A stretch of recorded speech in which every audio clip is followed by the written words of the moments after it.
Form quadratic equation from given roots. Form quadratic equation से मुराद ये है कि इस बार आपने क्वाड्रेटिक इक्वेशन को बनाना है अपने गिवन रूट्स की मदद से। जो रूट्स आपको दिए गए हों उनकी मदद से आपने क्वाड्रेटिक इक्वेशन को बनाना है, उसको लिखना है अपने फाइनल आंसर के तौर पर, और उसमें इस जनरल इक्वेशन की मदद से आपने इस प्रोसेस को कंप्लीट करना है। स्टूडेंट, इससे पहले क्वाड्रेटिक इक्वेशन आपको दी गई होती थी और आप उसको सॉल्व करते थे और उसमें से रूट्स को फाइंड आउट करते थे, एक्स की वैल्यूज को या वेरिएबल की वैल्यूज को फाइंड आउट करते थे, जिन्हें हम कहते थे कि ये इस क्वाड्रेटिक इक्वेशन के रूट्स हैं। इस बार उसका रिवर्स प्रोसेस, आपने स्टेप बैक जाना है, आपको रूट्स दिए गए होंगे और आपने उन रूट्स की मदद से अपनी क्वाड्रेटिक इक्वेशन को फॉर्म करना है, उसको लिखना है एज ए फाइनल आंसर, और उसमें ये इक्वेशन जो है आपने यूज करनी है इस प्रोसेस को कंप्लीट करने में। ये एक जनरल इक्वेशन है, जो रूट्स अगर आपको दिए गए हैं तो उनको आप इस इक्वेशन में यूज करके अपनी क्वाड्रेटिक इक्वेशन को फॉर्म करते हैं। तो इस इक्वेशन को भी हमने एस्टैब्लिश करना है कि जब हम ये इक्वेशन यूज करते हैं तो आया जो हमारी क्वाड्रेटिक इक्वेशन फॉर्म होती है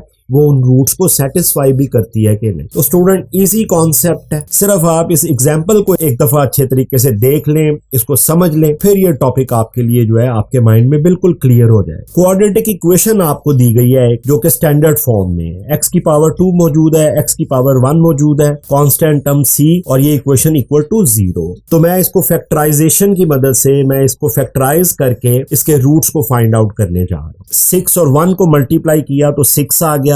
6 के दो फैक्टर मैंने बनाए हैं, 3 and 2, जिसको हम ऐड करें, दोनों को नेगेटिव सिंबल असाइन किया है, इनको हम ऐड करें तो ये -5 आ जाता है, जो कि ये सेंट्रल टर्म है, मिडिल टर्म फैक्टराइजेशन, और इनको अगर मल्टीप्लाई करें तो वापस मेरे पास प्रोडक्ट जो है वो 6 आ जाती है। तो ये दो फैक्टर मैंने इसके फाइंड किए, इन फैक्टर्स को अब लिख लेंगे। एक्स स्क्वायर, ये पहला फैक्टर -3x, दूसरा -2x plus 6 is equal to 0। जो मेरी 3 टर्म्स की क्वाड्रेटिक इक्वेशन थी स्टैंडर्ड फॉर्म में, वो अब 4 टर्म में कन्वर्ट हो गई। सेंट्रल टर्म को मैंने 2 टर्म्स में कन्वर्ट कर दिया है, इसी को मिडल टर्म फैक्टराइजेशन भी कहते हैं। और अब मेरे पास ये 4 टर्म्स आ गई हैं, इनके मैं 2-2 के पेयर बना लूंगा ताकि मैं इनमें से कॉमन ले सकूं। तो पहले पेयर में से मैंने x कॉमन लिया, यहां से x रह गया, एक x बाहर आ गया, और यहां से -3 रह गया इस टर्म में से। नेक्स्ट अगले पेयर में से मैंने -2 कॉमन लिया, और -2 कॉमन आने से यहाँ पे x रह गया और अंदर -3 रह गया, इक्वल टू 0 आ गई इक्वेशन। अब स्टूडेंट, मेरे पास 2 टर्म्स आ गई, एक ये टर्म आ गई है और एक ये टर्म आ गई, दोनों में x-3 कॉमन। तो x-3 को कॉमन ले लूंगा, पहली टर्म में से x रह जाएगा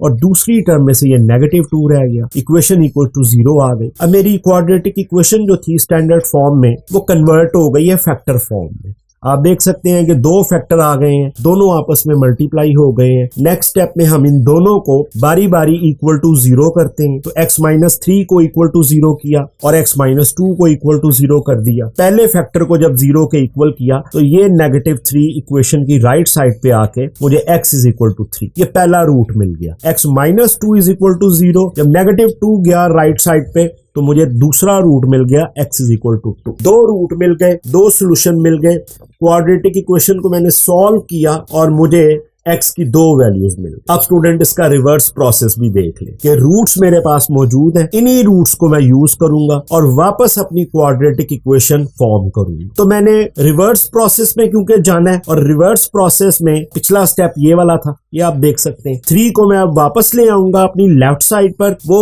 लेफ्ट साइड पे आके नेगेटिव हो जाएगा, x-3 ये वाला फैक्टर इक्वल टू 0 हो जाएगा। इसी तरह 2 को ले आऊंगा लेफ्ट साइड पर, ये x-2 इज इक्वल टू 0 आ गया। आप ये देखें कि मैंने इस स्टेप से वापस आया हूं मैं इस स्टेप की तरफ, रिवर्स प्रोसेस में जा रहे हैं। नेक्स्ट इन दोनों फैक्टर्स को कंबाइन करेंगे, अब इसको और इन दोनों फैक्टर्स को मल्टीप्लाई कर देंगे एक दूसरे से और इक्वल टू 0 लिख देंगे। यहां पे आप देख सकते हैं ये प्रोसेस था, दोनों फैक्टर्स को इक्वल टू 0 कर दिया। अब इन दोनों को मल्टीप्लाई करेंगे आपस में, x के साथ x स्क्वायर आ गया, ये x इस -2 के साथ तो -2x आ गया। अब अगली टर्म -3 मल्टीप्लाई हुई x के साथ तो -3x आ गया, और ये -3 इस -2 के साथ तो +6 आ गया, इक्वल टू 0 आ गया। थोड़ी सी सिंप्लीफिकेशन, ये -2x -3x ऐड होके 5x आ गया। X square as it is -5x plus 6 is equal to 0। आप देखें जो कि स्टार्ट में मैंने जिस इक्वेशन को सॉल्व करना शुरू किया था, इस इक्वेशन को सॉल्व किया था तो ये दो रूट मुझे मिले थे, x इज इक्वल टू 3 और x इज इक्वल टू 2। अब मैंने दोबारा से रिवर्स प्रोसेस के जरिए इनकी मदद से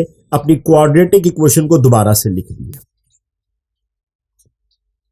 तो स्टूडेंट ये वो प्रोसेस है जिसको आप कहते हैं कि forming quadratic equation with the help of given roots. अब इसकी एक एग्जांपल को देख लेते हैं। जो इक्वेशन है, जो हमारी जनरल इक्वेशन है जिसकी मदद से ये काम हमने करना है, अब उसको देख लेते हैं। एक्स स्क्वायर माइनस ब्रैकेट में s लिखा हुआ है x के साथ, s का मतलब यहाँ पे सम ऑफ रूट्स है, plus p is equal to 0। p से मुराद प्रोडक्ट ऑफ रूट। तो स्टूडेंट इस इक्वेशन को आप समझ लें, क्योंकि जब हमने क्वेश्चन सॉल्व करने हैं इस इक्वेशन को यूज करना है। तो इसी इक्वेशन को मैंने इस तरह भी लिख दिया है, एक्स स्क्वायर नेगेटिव हमेशा आएगा या सम ऑफ रूट्स के साथ नेगेटिव साइन आएगा। सम ऑफ रूट्स ये x की पावर 1 के साथ, यहाँ पे हमेशा प्लस आएगा, प्रोडक्ट ऑफ रूट जिसको p से डिनोट करते हैं इज इक्वल टू 0। अब इस इक्वेशन की मदद से आप देखिएगा कि हम किस तरह से रूट्स की मदद से क्वाड्रेटिक इक्वेशन को फॉर्म करते हैं। Let alpha and beta are the roots of required quadratic equation. जो हमने फॉर्म करने जा रहे हैं उसके दो रूट गिवन है और वो अल्फा और बीटा है। एक रूट x की वैल्यू अल्फा, दूसरा root x is equal to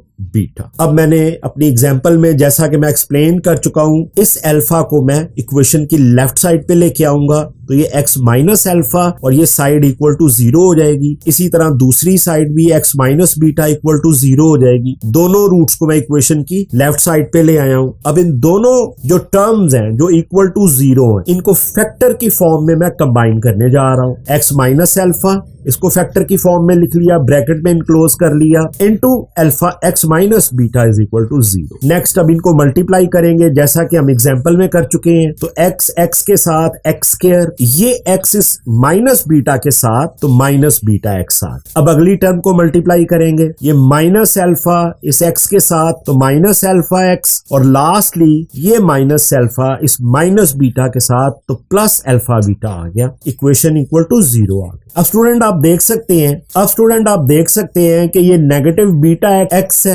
और ये नेगेटिव अल्फा x है। इन दोनों में से मैंने x को कॉमन ले लिया और नेगेटिव साइन को भी कॉमन ले लिया, और इसके नतीजे में यहां से मेरा ये बीटा रह गया और इस टर्म में से मेरा ये अल्फा रह गया। प्लस अल्फा बीटा ये एज इट इज आ गई इक्वल टू 0। अब क्योंकि यहाँ पे बीटा प्लस अल्फा है, बीटा प्लस अल्फा एडिशन का ऑपरेशन है, सिमेट्रिक फंक्शन है, अगर मैं इनकी जगह चेंज कर दूं तो इससे वैल्यू पे कोई असर नहीं पड़ेगा। तो इसको मैंने अल्फा प्लस बीटा लिख दी। X square as it is, negative symbol भी as it is, alpha plus beta plus ये वाला alpha beta as it is आ गया। एट द एंड आप देख सकते हैं कि मेरी जो क्वाड्रेटिक इक्वेशन बन रही है एक्स स्क्वायर माइनस ये अल्फा प्लस बीटा, तो रूट मैंने एज्यूम किए थे उनका सम आ गया यहाँ पर इस एक्स के साथ। यहाँ पे एक्स आ रहा है ये वाला प्लस अल्फा बीटा, और ये प्रोडक्ट ऑफ रूट है दोनों रूट्स की, अल्फा और बीटा। तो मेरी इक्वेशन जो है वो स्टेब्लिश हो गई है, जो कि मैंने शुरू में आपको बताई थी कि X square negative sum of root with X की पावर 1 लीनियर टर्म के साथ plus product of root is equal to 0। इसी इक्वेशन की मदद से जो हमें रूट दिए गए होंगे उनको हम इस इक्वेशन में पुट करेंगे और अपनी क्वाड्रेटिक इक्वेशन को फॉर्म करेंगे। यहाँ पे एक छोटी सी एग्जांपल भी देख लेते हैं। दो रूट्स दिए गए हैं, x इज इक्वल टू 2 और x इज इक्वल टू 5। तो इन दो रूट्स का मैं सबसे पहले सम फाइंड कर लूंगा, जो कि मेरी जनरल इक्वेशन में मुझे सम की जरूरत है और प्रोडक्ट की जरूरत है। तो sum of root s is 2 plus 5 is equal to 7 आ गया।